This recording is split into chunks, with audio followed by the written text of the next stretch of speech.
What's up, all you Pokemon fans?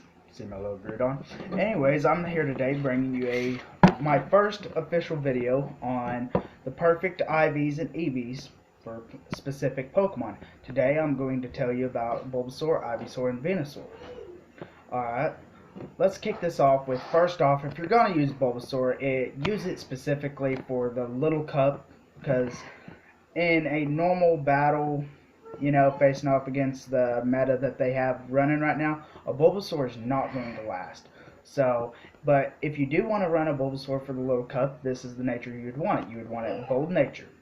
The specific EV training I have laid out is it can take multiple upon multiple hits. You wouldn't have no problem with that.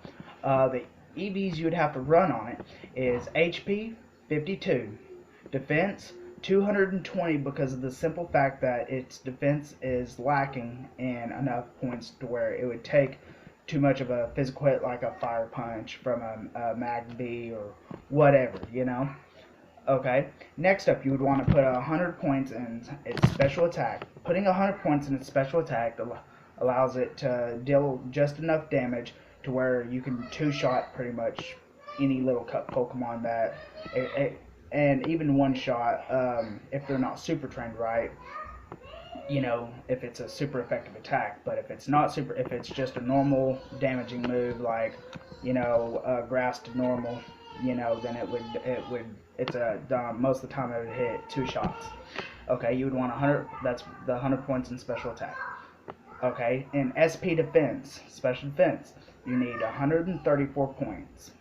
Technically, it would run at 132, but with the total being 506, that leaves you 2 points unaccounted for, and I just throw them in a random spot, just letting y'all know ahead of time for when y'all see future videos.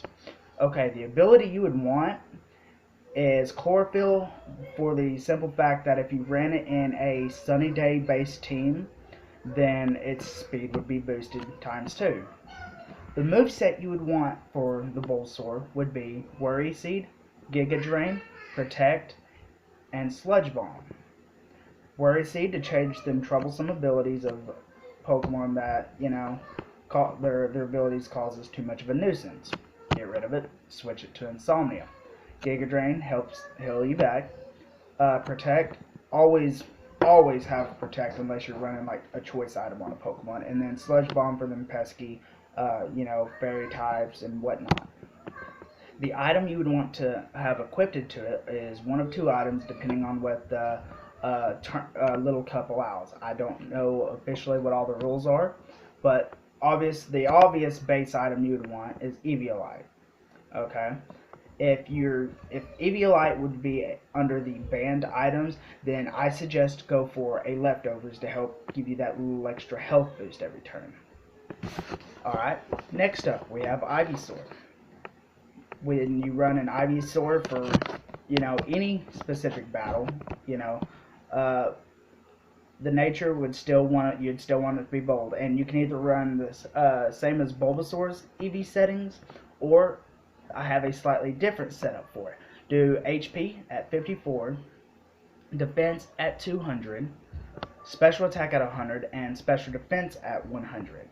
And then speed you would want at 52, just so that would allow you with Eviolite and having your Chlorophyll ability activated in the sunny weather, that would throw you at I can't remember the exact specifications of what its speed would get up to, but I know it can outspeed Meowstics with nose, like if it was just a straight bulk Meowstic, which I have one of, or such a, without the prankster ability being activated, obviously, but that would allow you to be faster than one of them. I had a whole list, but unfortunately, guys, I kind of lost the list, so y'all just have to test that all out on yourselves. Okay, the moveset you would want on the Ivysaur is Solar Beam, Protect, Toxic, and Venom Shock.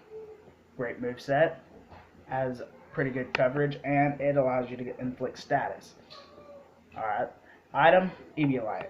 That's the only item I have set for the Ivysaur, due to the fact that with that EV setup, that Ivysaur can take a punch. The Ivysaur I have set up with the Eviolite, I can take multiple upon multiple upon multiple hits. Okay. Next up, Venusaur. Let's turn this music down real quick. Nature Bold, and then you can either run the EVs from the Bulbasaur or the Ivysaur. Either one of the two base EV trainings I have set for you. Okay. The whole point to all of the widespread EV training, you don't want to do 252, 252, and then 4. No. Or technically 252, 252, 6, whatever. Okay? That's completely wrong. If you run that, yes, it helps you out in them 2 stats, but then you're not going to be able to take a hit 9 out of 10 times. And you also got to make your Pokemon's natures to where what they're lacking in, and then get rid of the either attack or special attack, whichever one you're not going for. Okay. Ability, you need Chlorophyll, or if you're running the Mega, Mega Stick Bat, obviously. Okay. Moves: Solar Beam, Protect, Toxic Venom Shock, same as Ivysaur's, but with Venusaur it's going to be a lot more power behind it. Okay. Item, you either can run the Mega Stone I have set up for it, or the secondary item I have set for it is you can run a Choice Specs. If you do Choice Specs, the secondary moveset is going to be Solar Beam, oh my god, sorry about this. Solar Beam, Sludge Bomb, Giga Drain, and if you decide to run a more versatile one, just to throw that off chance it might be able to deal a little bit of damage, throw in Outrage. Kind of an off move, yes, and it's not getting any power. It's not getting any extra power from the Choice Specs, but you never know, it may come in handy, may not, and you never know when you're gonna need to switch or switch back. And say for instance you were coming off against a Mega Salamence. Okay, your Giga Drain, not much damage. Say he's at full life, but whatever the case may be, Outrage might come in handy to let your secondary Pokemon deal the finishing blow. You never know. It's just a thought. Pretty much on that last move, y'all can use any move of your decision to be a filler. Or the third item, if you still want to run Solar Beam, Protect, Toxic Venom Shock, you can run Leftovers as well. So that would be an option as well. Thank y'all for joining me today, and that will be the conclusion of my first video. As soon as I get done with this video, when I turn it off, I'm doing another video on what my friend code is. I will repeat it 3 times in the video so that everybody knows, if you want to ever battle me or have me help y'all out, or y'all want to join my LAYD breeding guild.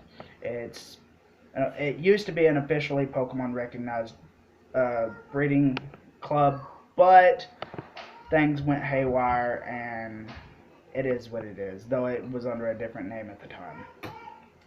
But anyways, join me next time, and I will catch y'all later. You have a good day.